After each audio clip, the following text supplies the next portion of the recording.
بسم اللہ الرحمن الرحیم، خاتین حضرات السلام علیکم۔ پاکستان بالخصوص پنجاب کے عوام کا فیصلہ تو چاہے جو بھی ہو، چاہے انہوں نے جتنا بھی ظلم برداشت کرنے کا عزم مصمم کر رکھا ہو، لیکن شاید بلاول بھٹو نے یہ فیصلہ کر لیا ہے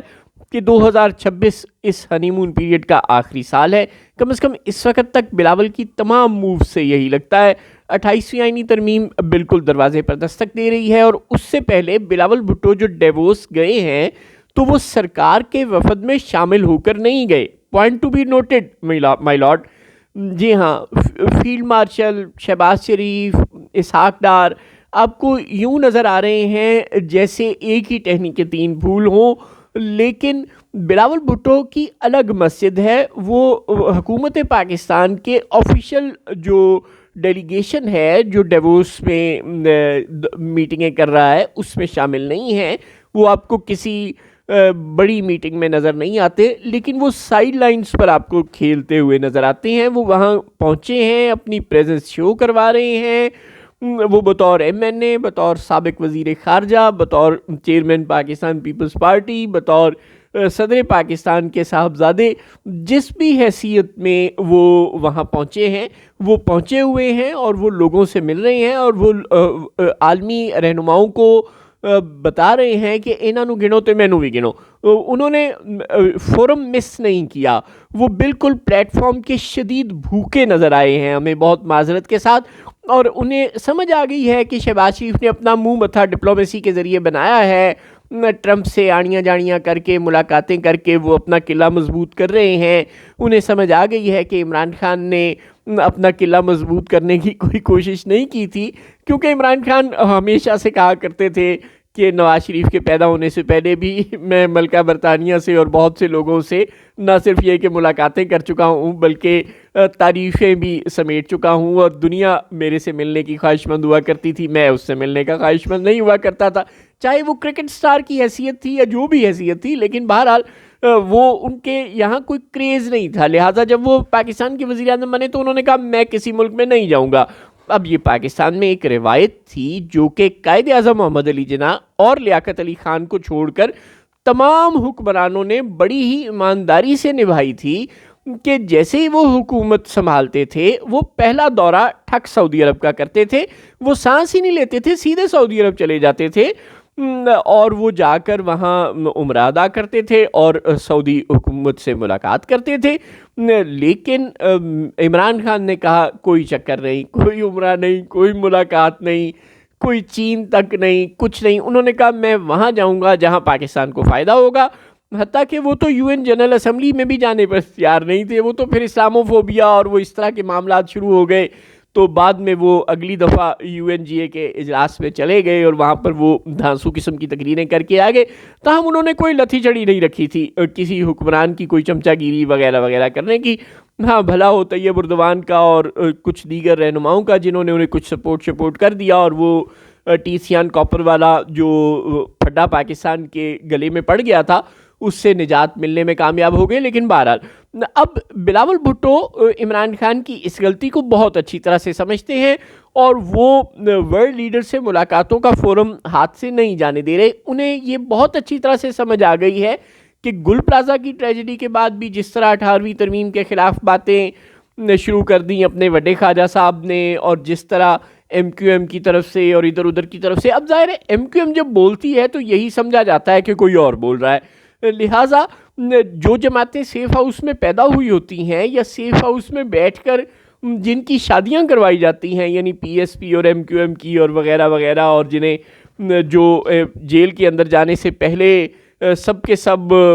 جی اے الطاف بھائی اور قائد تحریک جناب الطاف حسین بھائی کا نعرہ لگا رہے ہوتے ہیں، اور جیل سے آنے کے بعد سب کے سب ایک رات کے اندر الطاف حسین کو گالیاں دے رہے ہوتے ہیں، تو وہ جب بولتے ہیں تو ظاہر ہے کوئی اور بولتا ہے، یعنی میں نہیں بول دی میرے وچ میرا یار بول دا۔ چنانچہ ایم کیو ایم نے بھی کہنا شروع کر دیا کہ جی کراچی کو مرکز کی تحویل میں دے دیا جائے۔ اس طرح کی باتیں سن کر پی پی پی اوفینڈ ہو رہی ہے، اوپر سے 28ویں ترمیم کی تلوار اس کے سر پر لٹک رہی ہے، اور اسے بار بار یہ سمجھایا جا رہا ہے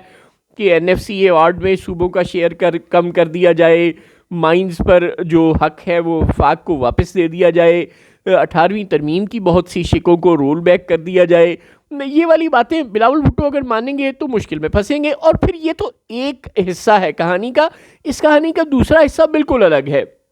وہ یہ ہے کہ حکومت ڈیلیور نہیں کر سکی اکنامک محاذ پر، اور بلاول بھٹو چونکہ ایک پڑھے لکھے آدمی ہیں اور وہ ظاہر ہے بے نظیر شہید کا خون ہے ان کی رگوں میں، وہ اس بات کو بہت اچھی طرح سے سمجھتے ہیں کہ اگلے 2-3 سال جو اس حکومت کے رہتے ہیں ان میں بھی ملک میں معاشی صورتحال بہتر ہونے والی نہیں ہے، کیونکہ بوجھ ہی پاکستان کی اکانومی پہ قرضوں کا بہت زیادہ ہے. اور اب ہم جس نہج پر پہنچ چکے ہیں یہ انسانی طور پر ممکن ہی نہیں رہا کہ اس IMF پروگرام کے ختم ہونے کے بعد ہم ایک اور IMF پروگرام میں نہ جائیں. اگر ہم نہیں گئے تو پھر ہم مارے جائیں گے، دوبارہ ڈیفالٹ رسک پر آ جائیں گے. چنانچہ جو اس IMF پروگرام کا مقصد تھا، یعنی ہم یہ یاد رکھیں کہ یہ 2 IMF پروگرام ہو گئے. ایک عمران خان کے دور سے چل رہا تھا جس کو مفتاح اسماعیل تو کنٹینیو کر رہے تھے، لیکن اسحاق ڈار صاحب نے آ کر سارا سیاپا ڈال دیا اور میس کر دیا اور برباد کر کے رکھ دیا، جس کی وجہ سے وہ پروگرام مکمل نہ ہو سکا. اور پھر شہباز شریف صاحب کو PDM گورنمنٹ میں پہلے ادھر فرانس جا کر، پیرس جا کر کرسٹینا جارجیوا سے ملنا پڑا، منتے ترلے کر کے ایک سٹینڈ بائی ارینجمنٹ انہوں نے 1.1 بلین کا لیا. پھر اب یہ 7.2 بلین کی غالباً یہ جو پوری کی پوری فیسیلیٹیشن ہے یہ کچھ اکنامک، کچھ کلائمیٹ چینج کے حوالے سے ہے اور کچھ ہمارا ریگولر EMF ہے. یہ جو پورے کا پورا پروگرام ہے کچھ 7 بلین کراس کرتا ہے جو اس وقت ہمیں ملا ہوا ہے، اور اس کا ابھی کوئی تقریباً 1.5 سال باقی ہے، شاید 1.5 یا 2 سال باقی ہے. غالباً ایک حصے کے 1.5 سال اور دوسرے کے 6 ماہ یا پورے کے 1.5 سال، کچھ ایسا ٹیڈیور باقی ہے. اب اس کے بعد کوئی ایسی صورت نہیں ہے کہ اگر ہم یہ پروگرام پورا کریں گے تو اس دوران ظاہر ہے اکنامک گروتھ سلو رہے گی، اور اگر ہم اس کو درمیان میں چھوڑیں گے تو پھر ہم اسی ڈیفالٹ رسک پر ہوں گے، اور اس کے بعد دوسرا پروگرام لیے بغیر بھی ہمارا گزارا نہیں ہے. لہٰذا بلاول کو یہ بات بہت اچھی طرح سے سمجھ آ گئی ہے کہ اب یہ حکومت معاشی طور پر ڈیلیور نہیں کر سکتی، اور ہیومن رائٹس میں تو اس نے ظاہر ہے سارے ریکارڈ توڑ دیے ہیں. ایک طرف ہیومن رائٹس میں بہت بری صورتحال ہے، چاہے کیا عمران خان، کیا PTI، کیا ڈاکٹر مہرنگ بلوچ، کیا BYC، کیا PTM، اور کیا اب وکیلوں کے ساتھ بھی پھڈا ڈال لیا ہے. اب آپ کس سے پھڈا ڈالیں گے یار؟ جو زبان بولے گی آپ اسے کاٹ دیں گے، ایسے تھوڑی ہوتا ہے. اب یہ کوئی بلوچستان میں، کوئی خاران میں، کوئی نوشکی میں وکالت کرنے والا جوڑا تو تھا نہیں نا جس کو آپ سرینا چوک سے اٹھا کر لے گئے ہیں. یہ وفاقی دارالحکومت کا سرینا چوک تھا جس سے آپ نے 2 وکیلوں کو اٹھا لیا ہے، اور آپ نے اسلام آباد ہائی کورٹ بار کا وہ صدر جس نے اپنا منہ بالکل معذرت کے ساتھ کالا کرنے کی حد تک آپ لوگوں کو سپورٹ کیا 26ویں اور 27ویں آئینی ترمیم میں، آپ نے اس کی بھی پھینٹی لگا دی. جی ہاں، واجد گیلانی کی بھی پھینٹی لگا دی آپ نے، اور جو سیکٹری ہیں اسلام آباد ہائی کورٹ بار کے ان کی بھی آپ نے پھینٹی لگا دی. اب ایسے تھوڑی ہوتا ہے، اتنی پھینٹیاں تو وکیل نہیں کھانے والے کہ وہ پہلے محصور بھی رہیں بار کے دفتر میں، پھر آپ وہ عدالت جا رہے ہوں، پیشی بھگتنے جا رہے ہوں، اپنے آپ کو کورٹ کے سامنے پیش کرنے جا رہے ہوں، سرنڈر بیفور کورٹ کرنے جا رہے ہوں، اور آپ ان کو اٹھا کر لے جائیں، اور پھر وہ لے کر بھی کہاں سے جائیں؟ اسلام آباد ہائی کورٹ بار کے پریزیڈنٹ کی گاڑی میں سے. تو بہرحال انسانی حقوق کے معاملے میں بہت روبہ زوال ہے پاکستان کی صورتحال. عدالتی نظام برباد ہو گیا، اور اس پر ترا یہ کہ ریاست سے معیشت بھی نہیں سنبھل رہی. لہٰذا اب اور پھر یہ سب کچھ ہونے کے بعد، یعنی اتنی بری پرفارمنس کے بعد، اب حکومت کہتی ہے کہ اب 28ویں ترمیم میں ہمارا ساتھ بھی دو. لہٰذا یہ کمپنی زیادہ دیر چلے گی نہیں. اور اب ہم دیکھ رہے ہیں کہ گل پلازا کے معاملے پر بھی لڑائی ہو گئی.